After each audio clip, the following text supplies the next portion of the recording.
Welcome back to Unlock with Daryl the other day. Here we back again with Gregory Moe. You don't need that. Good bro talking. We back on the set. As we were talking about a while ago about being on the microphone. Man, I remember when we was over there one time. And you remember Mo? Which one? Mo got, not the little short Mo, but the light skinned Mo got his eye kicked out. I remember him. You know Mo got beat up, always talking that crazy stuff, being over at the infirmary. He got his eye kicked out by the captain down there, Daryl. Always hanging around B-side. Be up in the church a lot. You remember Mo? I think I've seen him. Yeah, light skin. But you remember little short Mo, don't you? Yeah, Stephen Moore. Mo. Yeah, I worked in the kitchen with him. You work in the kitchen, that's him. Stephen Moore. Stephen Moore. Man, anything you want to share with the people? Yeah, like as a Michael unit, I spent 16 years on Michael. And like I said, that when I was given the news that I'd been shipped, I was just getting enough guy from work that night, man. We worked like till 1 o'clock in the morning. Just got my head laid down about them. You did pack all your stuff in your own chain. So you didn't know you was going nowhere. You hadn't made parole. You hadn't come up for parole. Now, there have been some people moving. They've been doing some moves. Okay. Someone with the Cofield. And so I asked the officer, where am I going? He said, I don't know yet. Probably next morning I'll see the property officer. So I got the next morning, told him I'm going to the East Ham unit. Okay. And so I want to go say goodbye to Cat Minge, because I work for him and Major Fitzpatrick. And I see Michael West. And Michael West said, you're going to a good unit. So the East Ham unit ain't like it used to be. It's called the House of Prayer now. They got a therapy program over there. That's the Bible College. From the House of Pain to the House of Prayer. And sure enough, when I got there, I remember the day we left, it was winter time, and it was raining and cold. Took the bus, and we drove way out in the country out there, going through that towards Huntsville. And so we got there, got ready to go to house assignments, and ironically, that there was a couple of Hispanic guys in front of me that went to classification to find out, okay, when you get the job, and they don't tell you housing yet. They tell you you'll be signed to housing place. So, a couple of Hispanic guys that was gang related was ahead of me. So the major wasn't too happy or good a mood when I came in the door. Well, what brings you to the East End unit? And the classification said, oh, no. Major said he come us from the mock unit. They had to make room for education. So the reason they told me they shit me. He go, oh, okay. He thought you were a troublemaker. Yeah, I thought I was a troublemaker. Optimus. So he told me, well, give you a job in laundry. And so that was basically it. And so when I got back, I had a couple of guys waiting in a little room that you wait in. And they told me, so we'll probably go to the dorm, the outside dorm. And sure enough, I came with the moose slips, and I had outside dorm. You got to understand, the outside dorms on the East Ham unit ain't like an outside dorm as you would think per se, like the dorms on Michael unit. The outside dorms on East Ham, they're like a military hut like this. Because we got to remember, that's one of them old style units. Yeah, old style units. And so when we went in there, they walked in the door, got the bunker. What amazed me is the doors were open, because they still got the expanded metal wire, and they got the fans on. We got nice breeze. So it's not. Well, they got where the doors. It was that summer because it's winter time. And I first noticed it's a real small setting, ain't a very big dorm at all. And the first thing I noticed the first night I slept was that it's dark and it's quiet. Okay. So you can sleep good. Dark and it's quiet. And our day room was upstairs. It's above us. At the little top. They had good heater in there.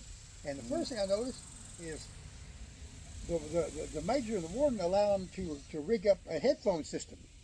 So you sit on your bench and you take your headphones and you got a little jack, you plug your headphones in. And so you listen to the TV through your headphones. There's no external speaker. Everybody listens to everything through headphones. So all those movies that I've been watching, specifically one that got me was the Runaway Train. Denzel Washington. So the warden let y'all have country band. Yeah, that's that country band. Rig up a whole contraband system there. The inmates get where they can make stuff from there. And so, they got some wire here, got some wire there. And when they come to check out, they didn't mess with it. So the inmates install audio surround sound. Yeah, so they have around here with your headphones. Your headphones. Put your headphones on and listen to TV real good. Inmate, we can do everything. So that the first thing I remember is the first weekend, because I didn't start work till the Monday, is I sit there and watch the movies and I have to be on the TV at the microphone like you're trying to hear. You come get in. Yeah, we. Yeah, we still record. Fit in the thing.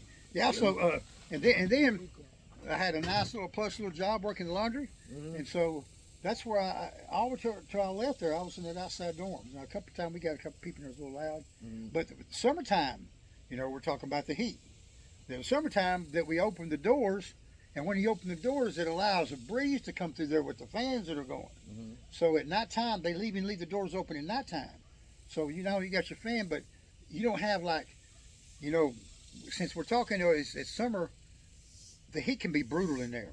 When I was on Michael, before I got put on the outside dorms, we were staying in a section where people were just falling out every night. In fact, the next section over from us, where Major T Squad, is the only cell I've ever seen them paint the inside. And we had to come clean it up. They were bleaching it, then they were painting it that night, because the next day, the warden with TDCJ's lawyers and the family's lawyers was there for a dude dying in that cell, getting burned up.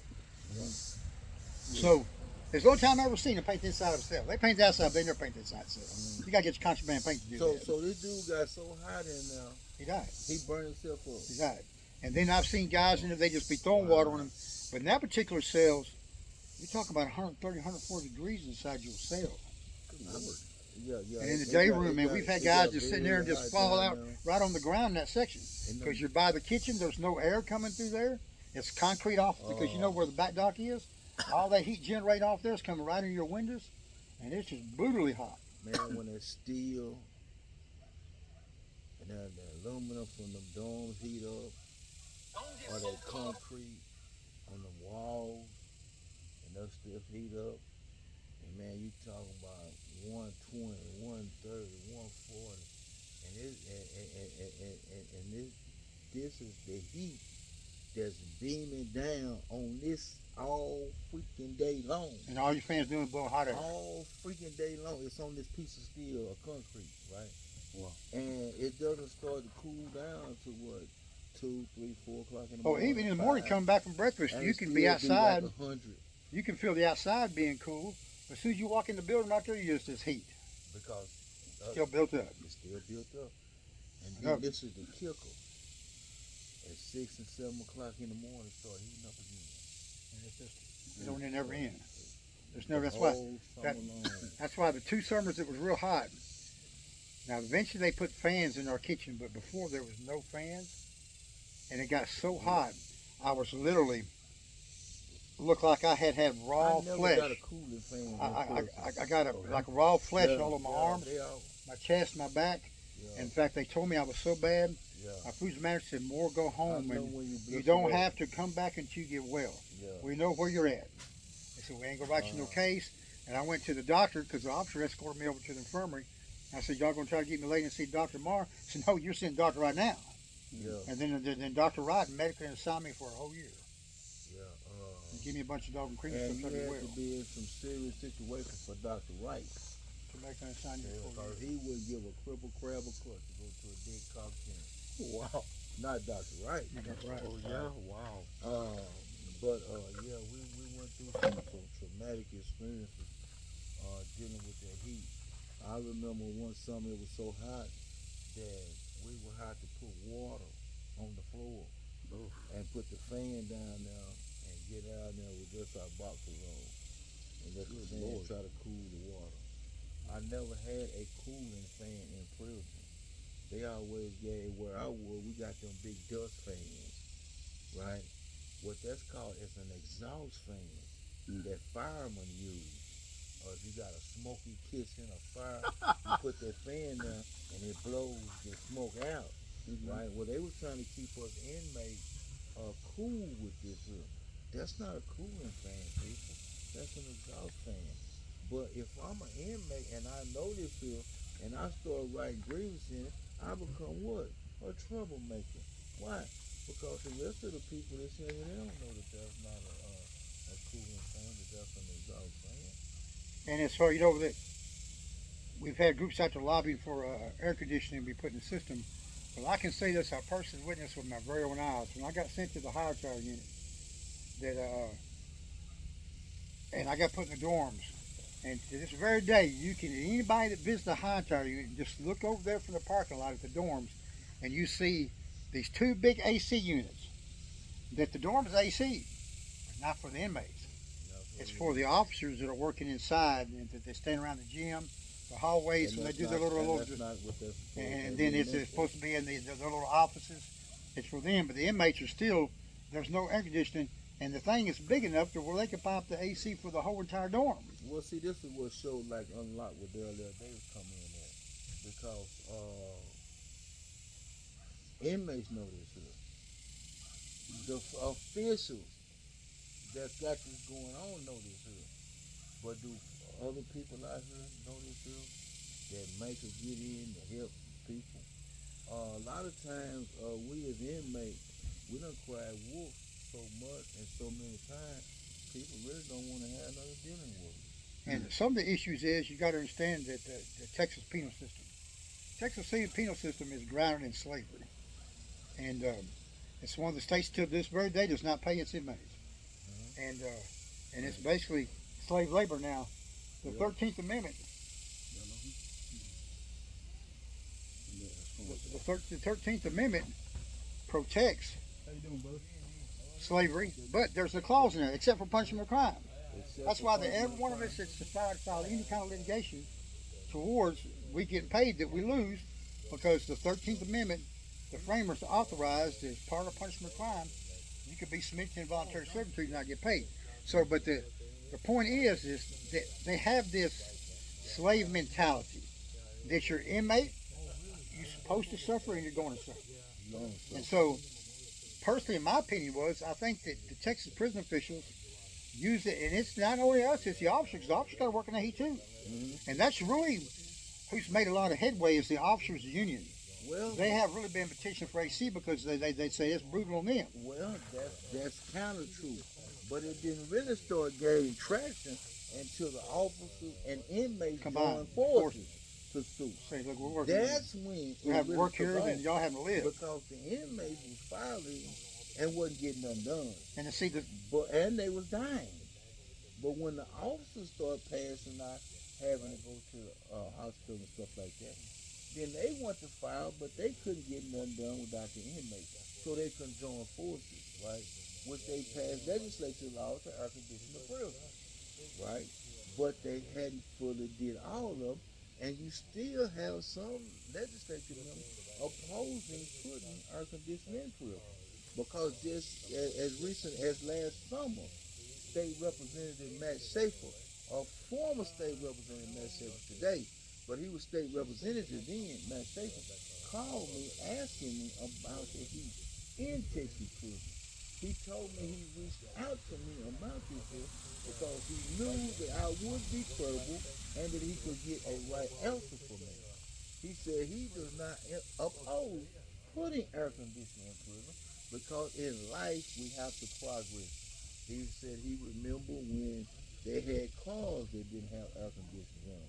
And like I told him, I stay well, we're not talking about cars, we're talking about human beings living in concrete and steel environment without any air conditioning or heat in the winter. I said, it's unacceptable.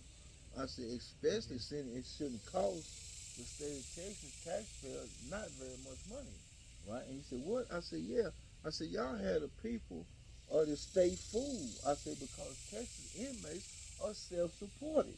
I said, they make their own clothes, they grow their own food, they got their own meat, whether it's cows or hogs, they got their own packing plants to pack this stuff. They're always in society, dealing with the disasters. I said, all the furniture that's up there in the Capitol are made by inmates, the chairs, the dishes. I said, inmates make $70,000, $80,000 dishes. I said, you can imagine what that dish their governor got cost. I said, all that's made by inmates. I said, all the maintenance on the state cars, on the state buses. I said, the highway patrol. I said, everything is covered by the state. Inmate is doing it himself. And I personally, when I was in the Wood County jail, when we got our mattresses in, They were made that, by inmates. that we got all of our jail clothes are green for trustees or orange Made for by the inmates. inmates. Well, you're looking right inside that tag on that bed. It's TCI, Texas Correctional Institution. Yeah. And so They, not only is the inmates making them products, but then TDCJ through TCI, which is a subsidiary of the Texas Department of Criminal Justice, they're turning back around and selling it to the county officials. that's the same thing with that commissary. Because that barcode was supposed to be a form of Barbara Bush's company. And they were selling what, 60, 70,000 bags of corn chips a month. And I'm not exaggerating. Yeah, barcode, Yeah. And they had contracts to some of the government officials. another product or two that they were selling over there that they would sell out. Inmates are very profitable for themselves and for the state of Texas. You know, and Daryl, what also makes it sad is under the Texas jail standards for the county jails and even the city jails, they're mandated to have air conditioners to maintain a certain temperature within that jail. Mm-hmm. It is a jail standard, but they made an exception. It doesn't apply to the Texas prison system. And so you got a double standard. You got where certain members of the legislators of hope, because they passed it, that they realize that inmates that are pre-trial and that maybe ain't convicted yet and they're being held, that there are human beings that have the dignified right to not be subject to be burned up. Mm-hmm. But the poor old inmate, once he gets that number, he's just a piece of chattel. Just a piece of chattel. He's a piece of chattel. And then whether you die or not right here, when you die, they contact next kin. If you don't, right, take you down Penkerwoods Hill and bury you. It's Jane Bird Cemetery now. And so, it's this callous disregard for human life that the top of prison officials, it seems they want to have this mindset, and certain members of our legislature. Yeah. That, the inmates, in they make mistakes. We got to go hard. In 25, we're going to the house and we're going hard. Well, man, it's been a good show here. People, make sure you stay tuned for our next episode. We're coming. We're going to give you some more update on this Texas heat that's in the prison system. We get out here in the streets with Unlocked with Daryl Davis. Hey, and we'll be coming to a time near you. Hey, very, very soon. Hey, once again, we want to thank our guest for today, Mr. AP, Arnold Powers, and our guest here, Mr. Gregory Moore. We did time with him on Michael Unit. And Mr. Powell had also told y'all his story about being incarcerated. Once again, you're Unlocked with Daryl Davis. Make sure you like, subscribe, and share the content of this video. Hey, be blessed, and we're out.